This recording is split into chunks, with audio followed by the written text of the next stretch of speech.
From his coma. Yeah, morning, Nat. Yeah, he certainly has. Naveed Akram, he awoke from his coma. He has been transferred. He was at St Vincent's Hospital, but he's since been transferred. And I just spoke with police just before we came on air, and he's yet to be interviewed. So he's only just woken up from this coma, so we're learning new detail about this trip, this infamous now trip to the Philippines. I've been told by police that the father, Sajid, he travelled to the Philippines on an Indian passport. His son travelled on an Australian passport because, of course, he's an Australian citizen.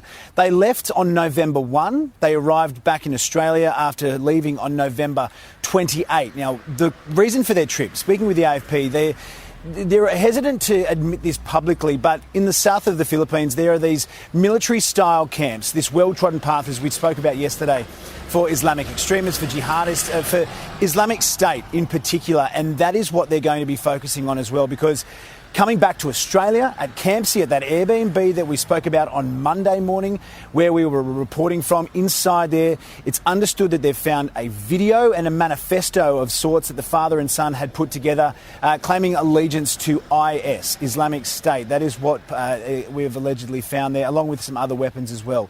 So Chrissy Barrett, she's the AFP Commissioner, she said that this was carried out not for a religion, but for a terrorist organisation, allegedly. So that is now what is being investigated by police.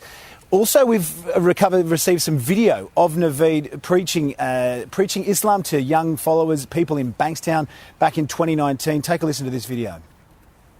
We need to spread the message that Allah is one and Muhammad is the last messenger of Allah.